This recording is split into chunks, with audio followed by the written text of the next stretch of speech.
What's up mga idol? Sino na ba ang excited sa bagong Maxi Style scooter ng Yamaha Motors? Aba mga idol, itong brand new Lexi 155. Meron tong standard version at ABS version. And pagdating sa kanyang features at mga specs, talaga magugustuhan mo. Plus pag mga Yamaha made model, talaga naman po quality, matibay, madaling mahanap ang mga parts, madaming accessories. At pag niyabang mo sa mga tropa mo, siguradong hindi ka na ibabash kasi nga Yamaha yan Ibang klase, di ba?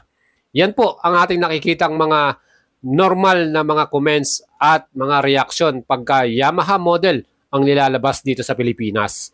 Kita naman po ninyo, itong bagong Lexi 155, napaka-sporty nung kanyang style at design. Sa Indonesia nga, ang tawag nila dito, Maxi Style. Kasi matalagang medyo may katabaan din siya. At ang kagandahan dito, yung kanyang footboard. Ito yung talagang gustong-gusto natin. Lalo na kung ikaw ay nagko-commute daily at marami kang daladalang mga gamit. Yan ang dahilan bakit marami nagko-comment sa ating video. Kailan ba kaya ito dadalhin ng Yamaha Motors Philippines? At dito sa Y-Zone, pwede natin siya makita, i-display, oras na i-launch yan ng Yamaha Motors. At kung yan po ay mangyayari, hopefully, this year 2024 na yan. Makikita natin yung trending ng bagong model na to. Unang nilabas ang Yamaha Lexi 155 sa bansang Indonesia. At meron nga silang tatlong variants dyan. Yamaha Lexi Standard, Yamaha Lexi S version, at Yamaha Lexi ABS version. Mga idols, may kanya-kanya silang specs and features at paghabang tumataas yung version niya, mas nagiging premium. Nandun na lahat yung kumpletong technical specs mga idol. Ayan ang presyo nga ng Lexi 155 sa bansang Indonesia na kinonvert natin sa peso. Ang standard version nagkakahalaga ng 90,000 plus at pagdating sa top version na ABS version, halos humahalaga yan ng 105,000 plus. So yan po yung nagiging presyo niya. Well, pag sa Pilipinas mo nilabas to, siguradong mag-a-average siya ng 120 to 130. Depende sa version niya ilalabas ng Yamaha Motors Philippines. Dahil ang ABS version ay meron ding magandang suspension with sub-tank na yon. Mga idol, samahan ninyo ako at tingnan na natin lahat ng specs and features nito. Kung sakali mang ilabas sa Pilipinas, ay meron na kayong kumpletong information, buong detalye ng kanyang specs at mga technical features. At para sa kanyang design at pormahan, pasado ba sa inyo to mga idols? Para sa akin, napaka-astig talaga ng kanyang style, Mga idols, ito naman po ang ating teaser video from Yamaha Motors Vietnam. So, ang next na country na nilabas po ang Lexi 155 ay Vietnam na. At mga idols, kung nasusundan nyo po ang pattern ng paglalabas ng mga bagong model, yan una sila sa Indonesia, pangalawa Vietnam, pangatlo Thailand, Malaysia, Singapore, and then next nyan Pilipinas. So yan mga idols yung pinaka-trending at makikita natin itong ABS standard version na merong metallic colors na may presyong 112,000 sa Vietnam ay pwede natin itong masilayan sa Pilipinas. At ito namang Lexi 155 na ABS Premium na may presyo naman ng 113,000 converted sa peso. Yan naman po ay merong matte color finish. Aba, napaka-porma, di ba?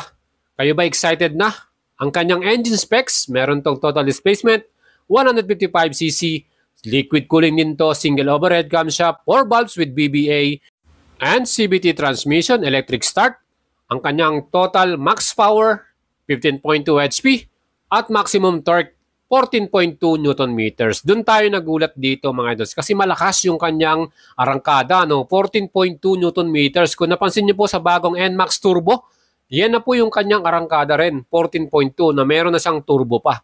Paano na dito sa ating brand new Lexi 155? Ang wheels ito ay naka-alloy cast wheel 1990 by 14 sa front, tubeless. Sa likod naman 190 by 14 inch, tubeless din yan. So medyo wide yung tires nila dito. Ang mga features natin dito technical, meron tong single channel ABS. Sa front lang yan dahil naka-drum brake po ang likuran ng ating Lexi 155. At para naman po sa ating pinaka-seat height, yan naman po ay may sukat na 770 mm. So mas mababa po ang kanyang seat height. So pagka ABS version premium na, mas premium din yung ating mga seat cover na nilalagay. May stitches na, mas mapormang tignan, at yung mga emblem, mas okay, no? Ang total weight po ng Lexi 155 para sa standard 116 kilograms, ABS version 118 kilograms. And sa kanyang suspension, ang front ay naka-telescopic forks. Sa likod naman, naka-unit swing yan, heavy duty. Pagdating sa ABS Premium, meron tong sub-tank mga idol. So mas quality yan. No? Equipped na rin to ng socket charger. At ito po, kailangan nyo pa rin bumili ng adapter. Plus may park brake lock para sa ating safety ng motor. And meron din tong passing switch. Ano?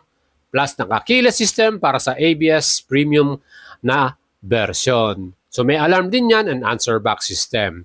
So yan po yung mga other technical features. Ganitong stop and start system, mas matipid sa gas consumption. And sa lahat ng model, yan po ay available. So standard yan. Fuel capacity 4.2 liters at fuel consumption 43 km per liter. So yan po yung kanyang pinaka-average. At ito po yung naka-fully digital instrument panel. Equipped na rin to ng Yamaha phone connection, ang kanilang Yamaha Y-Connect. Ang ating naman design ng ating front headlight ay talaga naman po napaka-aggressive at napaka-astig. LED po lahat ng ilaw ng Lexi 155. From the front headlight, LED yan at yung daytime running light. Plus yung ating tail light at mga signal light. Mga idol, ang pinaka number 1 na competitor nito sa market ngayon, itong Honda Click 160. Halos parehong-pareho po sila. At makikita naman po ninyo, ang presyo nito sa Pilipinas, 122,900 pesos. And sa engine, mas mataas po ang displacement ni Click 160. Yan po ay may total ng 157cc mga idol. Same din yan na single overhead camshaft, 4 valves, ESP Plus engine na may max power na 15.2 HP at maximum torque na 13.8 Nm.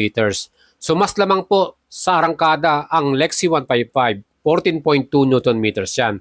And ang braking system ng Click 160, meron tong CBS or Combined Braking System. Pag dinala ng Yamaha yung Lexi 155 na ABS version, aba doon tayo lalamang ano. Hopefully, tingnan natin yan, oras na i-launch na yan ng Yamaha Motors Philippines. Itong bagong maxi style na Lexi 155. Kung kayo po ngayon ang tatanungin ko mga idols, kayo po ba ay magiging interesado sa bagong model na to ng Yamaha Motors? Ako, para sa akin, mas maraming choices, mas maganda, no? Siyempre, Japanese quality, yan yung mga advantage or bentahin nito. Kung ako rin po ay magkakaroon ng pera, why not? Pareho ko silang bibilin, di ba? Ganun lang naman yun. So sa mga idols po natin, abangan nyo yung ating pinaka-final update dito. Pag meron na po tayong pinaka-final news, tayo lang po talaga makapagbibigay sa inyo ng updated Moto News. Kaya lagi po kayong tumutok sa ating YouTube channel, Boyd Salabarria, at siguradong bibigyan ko kayo ng advance update niyan. Mga idols, abangan na po ba natin to sa Pilipinas? Ang bagong Lexi 155? Mag-leave po kayo ng comment sa ating video. Kung gusto nyo po ang bagong model na to para po makita ng Yamaha Motors Philippines na marami po ang may gusto. At sana ay dalhin na lang agad to soonest as possible. Salamat sa inyong pagpanood mga idols. Salamat sa inyong mga suporta. Lagi lang kayo tumutok sa ating FB page, Boyd Salabarria. Like and follow na yan. At sa lahat pa ng ating moto updates sa ating YouTube channel. Ride safe po sa inyo lahat mga idol. At syempre, ciao!